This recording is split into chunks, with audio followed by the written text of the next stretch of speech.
Hi, I'm Neil, and in today's video, I'm going to show you how I'm going to expose for the lamp over here to do an off-camera flash portrait of a bride and groom by using this dark corner. So what I'm going to be doing is exposing my shot for the lamp, and when I expose for the lamp, which is the brightest thing in the frame, everything else in the frame is going to go very underexposed, very dark.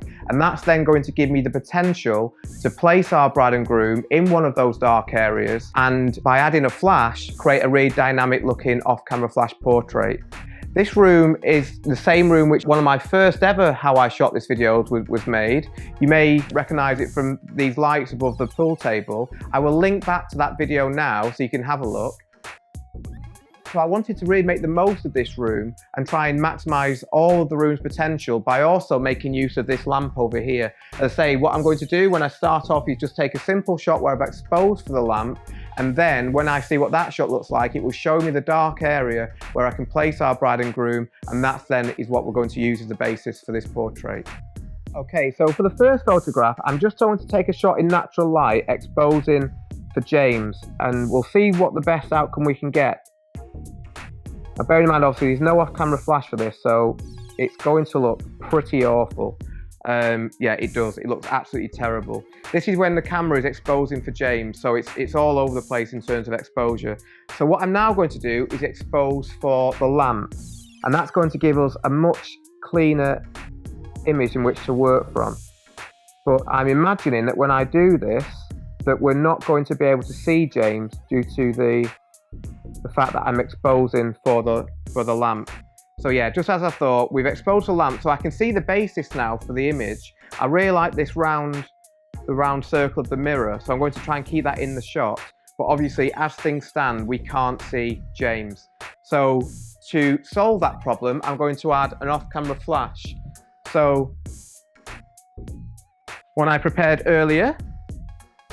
So the flash is here. The flash is going to be triggered using Phottix Strato triggers. And for now, I'm just going to put this flash on 30-second power, 1/32, and I'm not going to put any modifier on the flash. I'm just going to see what this gives us first of all. Let's just check that it's working. Yes, it is. So I now don't need to change any of my camera settings because I've already exposed for the lamp. So the only difference between this shot and the last one will be the fact that we've added in an off-camera flash. So that gives us a better looking image, but it's still not quite right. The flash is giving too much spill around James. So to solve that, I'm now going to put a MagMod grid onto the flash. Grids are brilliant at limiting the spill of the light.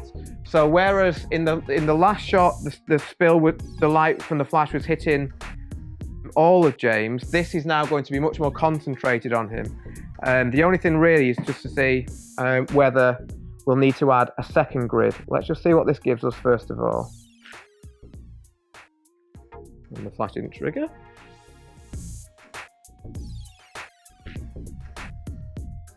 So this is a much better result than the last one. So you can see here, if I just get rid of the middle one, you can see here that the grid has really limited the spill of the light.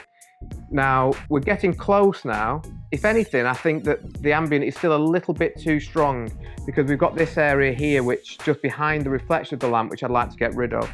So because I'm using Phottix Strato triggers, my shutter speed can't be any faster than 2/50th of a second. I was on 200th of a second for that shot, so I'm going to go to 2/50th of a second. If you're shooting it on a Sony or a Canon camera, your sync speed will be 1/200th of a second. I'm also going to drop my ISO from 200 to 100, and now we're just going to take that same shot again. Perfect. And that's got really close to where we want to be. We can still see a little bit of the light here, but that's caused by the natural light in the room, so we can't do anything about that. But we've got much closer to where I want to be now. Now I see that the distracting elements now seem to be that this picture, which is behind James, and this thing above James as well. So I'm going to just remove those. If you ever work in a venue, I would do this. Just make sure that you put everything back, or else I'm going to get into a lot of trouble. So just put those on the side, and we'll take the same shot again. And I think we'll then be more or less there. So again, I don't need to change any settings. I'm just being mindful when I take this image that I'm trying to keep in the circle of the mirror as well as the edge of the lamp. But now we've got something that's quite effective. So I'd be happy with this now. James is looking towards the flash, which is exactly what I would like him to do. I also always like my bride and grooms to be looking into the frame. So I like the majority of the frame to be on the side that they're looking into. If James were looking the other way, it just compositionally, it wouldn't really work for me. But this, I think, works really well. I'd be happy with that shot now. So you see we've got there in just 2 or 3 images. I will now add in our bride Demi just to give us a bride and groom portrait as opposed to just a shot of James on his own. So Demi, if I can bring you in, please. So I'm just going to put you on this side. No, I'm not. You were right there, James. I'm going to put you here, please, Demi. So just backing into James, if that's okay, please. And Demi, I'd ask you just to be looking just towards the light for me, if that's okay. Beautiful. And when I'm shooting a bride and groom, the main thing I ask them to do is just stand nice and close together. I always want them to be physically connected quite closely. So now I'm going to take the exact same shot. I don't need to change any of my settings. I'm also aware that I'm going to take a shot now, which I'm not going to use, that there's a window in the background, which again is a distracting highlight. So I'm just being very mindful of my composition that I exclude that when I'm taking the image.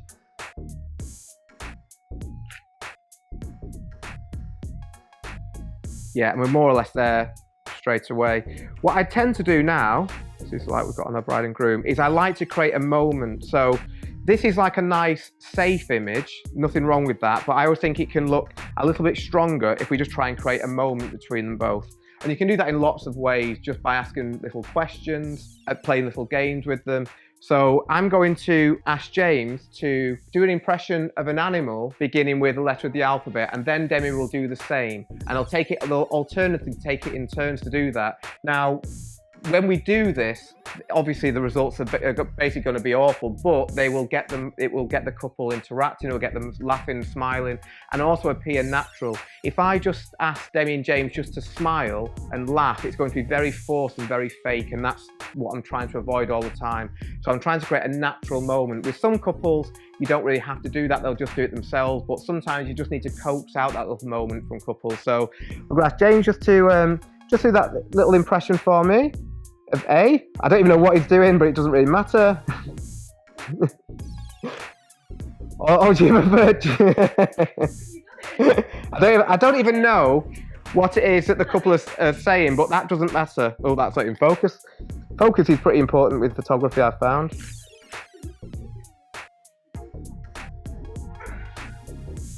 So then we get moments which are real, and you'll see that when I'm taking these images, I take quite a few at the same time, because when it comes to shooting moments, it's very difficult to be able to shoot one exact moment correct. So I always take quite a few. So I'm just going to do that one more time. This time, Demi, you're going to do a goat, which I think is one of your favourite animals, if that's okay. And you'll see again, I fired off probably about 7 or 8 shots there, because when someone's laughing, there is a fine line between like what looks nice and what doesn't really look as nice, especially when they're doing a goat impression. But within there, you will normally find that there'll be a frame which is really nice and natural. Once in Lightroom, I start by applying my preset. I then use a brush to increase the exposure of the round frame of the mirror, as I felt as though this really added to the composition, before straightening and then cropping the image. After that, I used more brushes to bring down the highlight and exposure of the areas of the image which I felt could be distracting. When you are using brushes, pressing O on the keyboard will show you the areas which you've selected, and then pressing Alt will allow you to erase the areas which you've selected. Using these two shortcuts together makes it easy to select specific areas.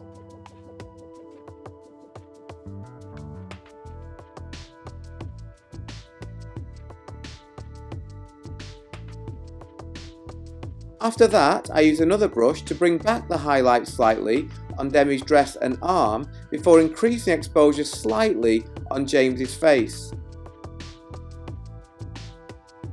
Finally, I use the radial filter to select an area around Demi and James and then increase the shadows on them.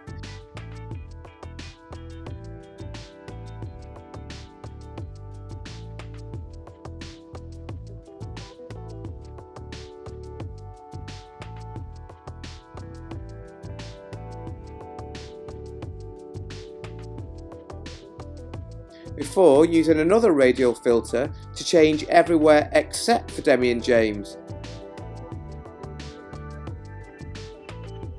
I then changed the hue of the orange using the HSL sliders before slightly bringing back the highlights on the lamps.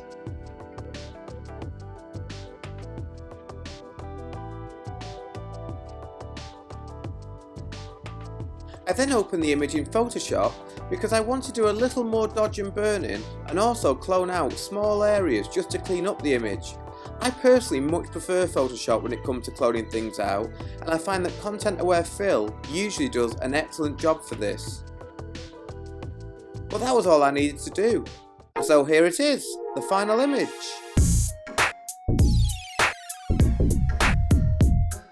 So I hope you've enjoyed this video and found it useful. As I say, it's always important to expose for the brightest part of the room when we're doing off-camera flash photographs, because that then opens up the potential to create really cool looking off-camera flash portraits.